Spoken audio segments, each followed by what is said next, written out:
아침에 나로 주의 인자한 말씀을 듣게 하소서. 성도 여러분 안녕하세요. 금요일입니다. 오늘도 하나님의 은혜가 여러분들의 삶의 자리에 가득하기를 간절히 소망합니다. 오미크론 코로나 바이러스가 아주 그 확산세가 대단합니다. 여러분들 건강 잘 관리하시고 또 가족들 모두 건강하시기를 바랍니다. 말씀 한 곳 봅니다. 누가복음 11장 37절부터 41절까지의 말씀을 제가 봉독해 드립니다. 예수께서 말씀하실 때에 한 바리새인이 자기와 함께 점심 잡수시기를 청함으로 들어가 앉으셨더니 잡수시기 전에 손 씻지 아니하심을 그 바리새인이 보고 이상히 여기는지라. 주께서 이르시되 너희 바리새인은 지금 잔과 대접의 겉은 깨끗이 하나 너희 속에는 탐욕과 악독이 가득하도다. 어리석은 자들아, 겉을 만드신 이가 속도 만들지 아니하셨느냐. 그러나 그 안에 있는 것으로 구제하라. 그리하면 모든 것이 너희에게 깨끗하리라. 아멘. 한 바리새인이 예수님을 자신의 집으로 초대해서 식사를 대접하게 됩니다. 그런데 그 본문 오늘 37절부터 41절까지의 말씀을 읽었지만 큐티 내용은 54절까지거든요. 54절까지의 내용을 쭉 읽어보면 이 바리새인 집에 예수님과 한 명의 바리새인이 있는 것이 아니라 여러 명의 바리새인들이 함께 있었던 것 같습니다. 바리새인이 예수님을 집으로 초대하신 이유, 그것은 그 당시 분위기로 보면 쉽지 않은 일인데 아마 예수님을 선하게 여겨서 그분과 함께 대화를 나누며 또 예수님을 잘 대접하고 싶어서 했다기보다 어찌 보면 예수님에게 꼬투리를 잡고 흠을 잡아서 시험에 빠뜨리고자 하는 그러한 의도 속에서 예수님을 초대하고 또 많은 바리새인들이 그 식사 자리에 함께 있었던 듯합니다. 그런 분위기를 어떻게 읽어볼 수 있냐면 성경 말씀 오늘 본문의 전체적인 부분 속에서 마지막에 보면 예수님의 말씀을 듣고 그 집에서 나올 때 서기관들과 바리새인들이 거세게 달려들어 여러 가지 일을 따져 묻고 그 입에서 나오는 말을 책잡고자 하여 노리고 있더라. 그러니까 이 바리새인 집에 함께 있었던 사람들, 그들이 예수님의 말을 듣고 노를 하면서 예수님에게 달려들어 따져 묻고 예수님이 말을 실수하면 그것을 꼬투리를 잡으려고 노리고 있었다. 이런 분위기를 봤을 때 이 집으로 초대한 의도는 그렇게 선한 마음이 아니었던 듯 싶습니다. 예수님께서 그 집에 앉으셔서 식사를 합니다. 그런데 이런 의도를, 바리새인의 의도를 예수님께서 아셨던 것 같아요. 그래서 음식을 드실 때 손을 씻지 않고 음식을 드십니다. 유대인들은 음식을 먹을 때 항상 손을 씻고 먹거든요. 이것이 유대인의 전통입니다. 장로들이 만들어 놓은 전통입니다. 손을 씻지 않고 음식을 먹으면 불결한 자가 됩니다. 죄인이 된다, 그 말이에요. 그래서 항상 손을 씻고서 음식을 먹습니다. 예수님이 이것을 모르실 리가 없어요. 근데 예수님이 의도적으로 손을 씻지 않고 음식을 드십니다. 그것을 본 이 초대한 바리새인이 이상하게 여겨요. 그러면서 어떻게 손을 씻지 않고 음식을 드십니까? 라고 물었겠죠? 많은 바리새인들이 함께 있었던 이들이 주목해서 보았을 겁니다. 그때 예수님께서 하신 말씀입니다. 말씀해 보면 너희 바리새인들은 지금 같이 앉아 있잖아요. 잔과 대접의 겉은 깨끗하나 너의 속에는 탐욕과 악독이 가득하도다.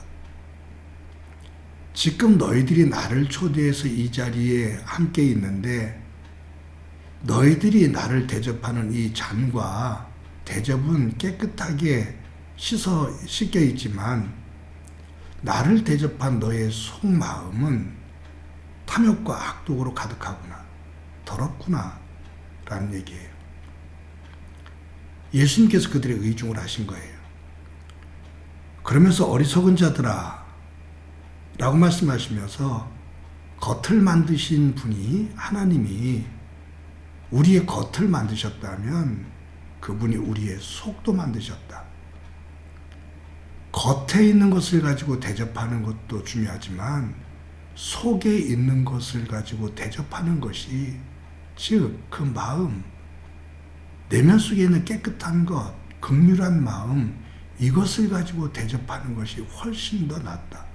그런데 너희들은 잔과 대접을 가지고 깨끗하다고 그것을 가지고 나를 대접하고 있는데 너희의 속마음은 검은 마음으로 악한 마음으로 가득 차 사실은 나를 대접하려고 하는 것이 아니라 꼬투리를 잡고 나를 시험에서 무너뜨리려고 노리고 있는 것이 아니냐라는 그런 의중의 말씀이셔요.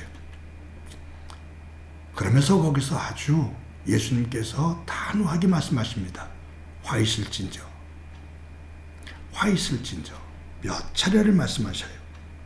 42절에도 43절에도 44절에도 47절에도 52절에도 화 있을진저 화 있을진저.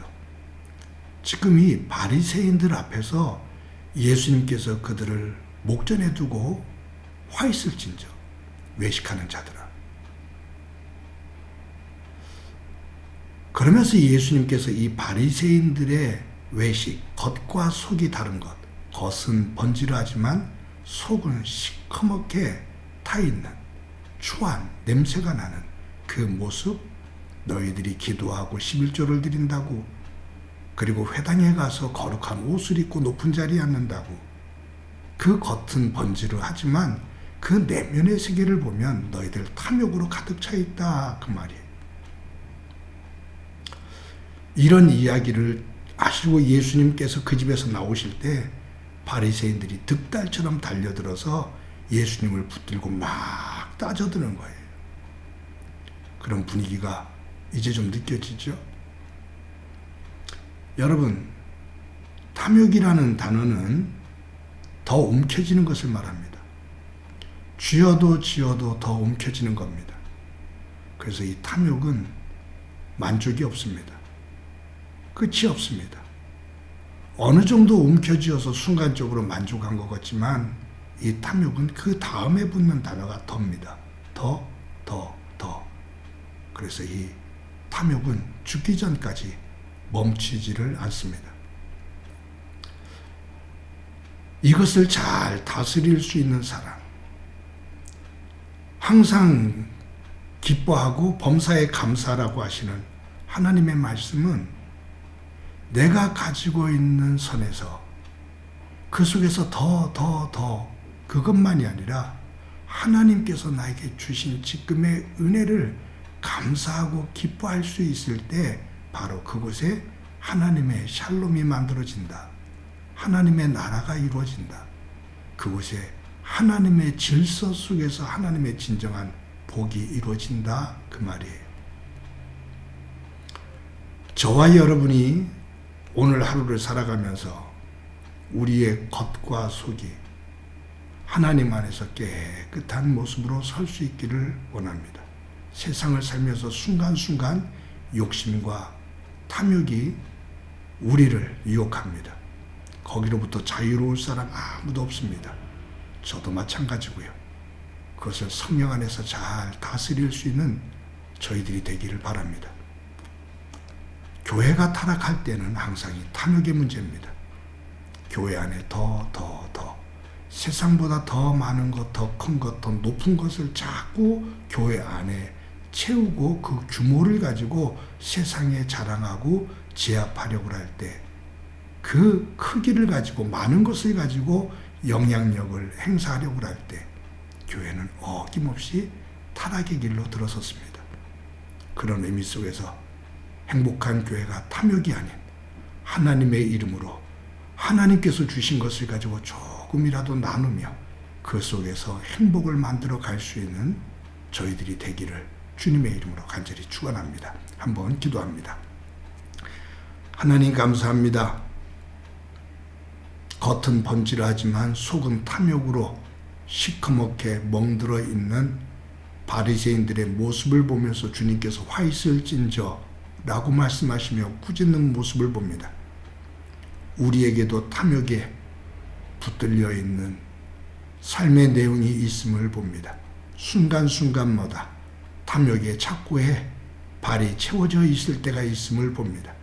주님, 우리에게 함께 하셔서 지금 나에게 하나님께서 주신 은혜를 감사하며 기뻐하며 하나님의 사람으로 진정한 평안을 만들어가며 하나님의 나라를 이루는 삶이 되도록 은총 베풀어 주옵소서. 성령님 인도해 주시리라 믿고 예수님의 이름으로 기도드립니다. 아멘.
주